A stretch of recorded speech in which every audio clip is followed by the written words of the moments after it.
with great intensity and great discipline. And we got to defend the whole 24 seconds, and we got to defend every possession of the game. We can't just go out there and show up and think things are going to happen. We got to go get it. We got to be committed to it. We got to trust it. And we got to play hard for 48 minutes. We've got greatness in here, not just in terms of talent, but also our greatness has come from how hard we play and how together we play. Let's go get it tonight. Be great. Dramatic words on a night where the stakes are high as we welcome you to a sellout crowd at the TD Garden. The Celtic fans welcoming home their Boston Celtics after 2 impressive wins in Orlando to start this best-of-7 series, and a chance to take command of the series tonight with a victory. But they'll go up against an Orlando Magic team, despite suffering their first 2 losses of the 2010 playoffs. They have shown resiliency over the past couple of years, including this regular season, and they vow to make it a series starting tonight. Good evening, everyone. Along with Mark Jackson and Jeff Van Gundy, Mike Breen on hand, Doris Burke with us as well. As you can hear, they are fired up about their Celtics, and rightfully so. This team has been playing great basketball at the right time of year. 5 straight wins now, and Mark, they've done it with great team defense and unselfishness on offense.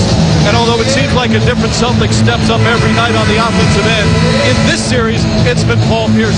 Well, no question about it. No longer concerned about a bigger, stronger LeBron James defending him. All of a sudden, Paul Pierce is the guy setting the tone for the Celtics. This series, you're talking about almost doubling his output as far as scoring, shooting 58% from the field and getting it done from three-point line. He is the guy that is setting the tone early and scoring often. But don't forget about Rondo, continuing to be great.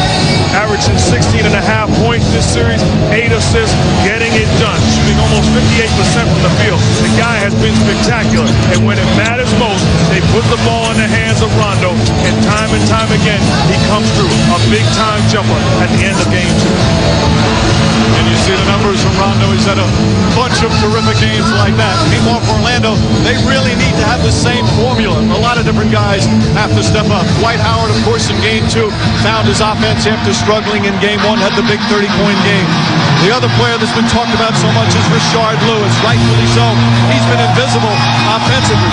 But they need more than Rashard Lewis and Dwight Howard. Well, and before we talk about what Lewis has to do better, let's talk about what he's done well. Very good entry passes into Howard last game, which led to Howard's 30-point game. And Kevin Garnett is 9 for 30 in the series. But there's no doubt that Lewis has to produce more offensively. And he's primed to perform, presented by Gatorade. The numbers don't lie. He's got to score. But the bigger issue for Orlando is their shot selection. 8 for 20 on layups last game, and they have to make sure that everyone takes the shots that they can make. Here, Vince Carter puts him up 1 late with an on-balance jumper. And then when he had the opportunity to put him up 3, he could have driven this ball by Big Baby Davis and gotten to the rim or gotten to the line. Instead, he settles for a step-back, 1-foot jumper. That is just not going to beat a great Celtics defensive team. So we're set for the tip-off as the Magic trying to get back and get that first win of the series. We look at the starting lineups. No changes in the starting lineups for Stan Van Gundy. He's got faith in his team. As you heard him, he said, we've got greatness in the locker room, and a big part of it is the way they play together and how hard they play. But they're up against a team that couldn't be playing any better at the perfect time of year. Kevin Garnett and the Boston Celtics now 5 straight playoff wins after winning the last 3 against Cleveland and the first 2 against Orlando. And this crowd has been standing and cheering for about a half an hour now throughout introductions when the team came out as we're underway here in game 3. Jameer Nelson left wide open. Can't get it to go, and Pierce with the rebound. But that was a very unselfish play by Rashard Lewis. He could have just jacked the jump shot, made a good extra pass, and got Nelson a wide open shot. Pierce has Barnes guarding him. Turnaround shot from Pierce. Knocks it down.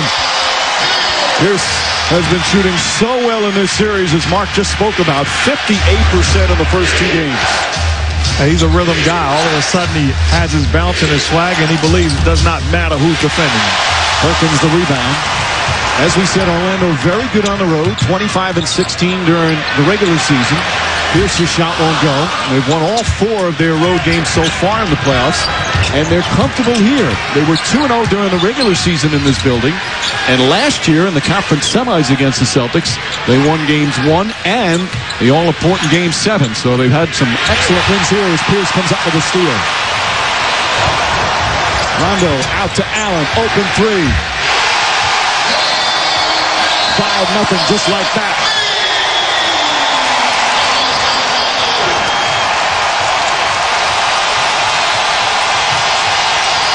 Carter trying to find some room.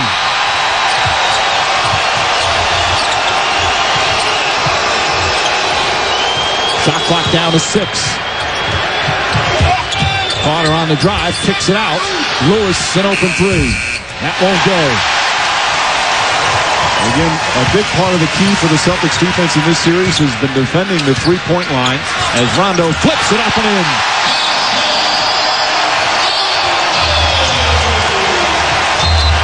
Offensive foul as Lewis goes running into Rondo down the other end. Lewis is hot, little like the call, as he picks up his first. See Rondo after the spectacular play. That's not an offensive foul.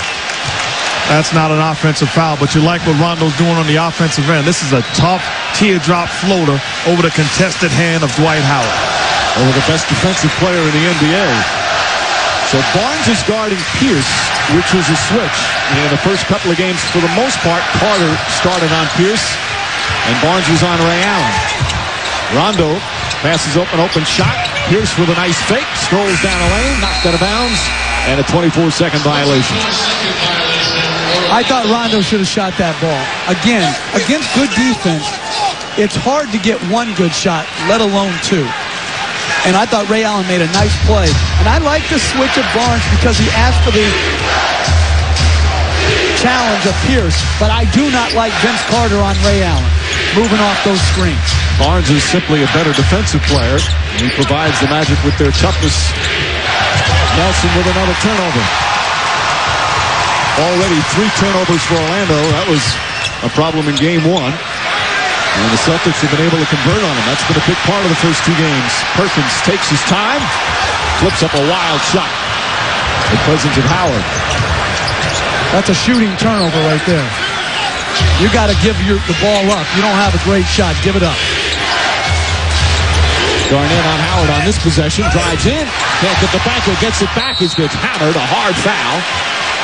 And Howard will go to the free throw line, where he has spent a lot of time in the first couple of games. Already 29 free throws in the series.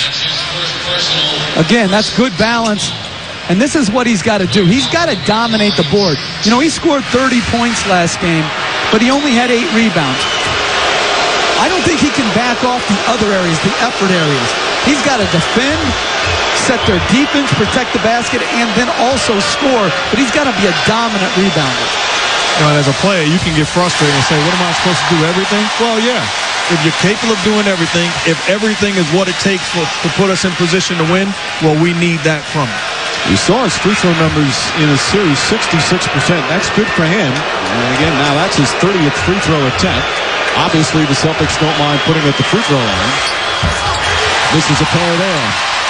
Well, Doc Rivers was worried with such a length of time between games 2 and 3. He says, my guys will be hearing how great they are for the past couple of days. Wants to make sure they don't relax. They haven't relaxed to start. As Rondo's shot won't go. Howard a rebound.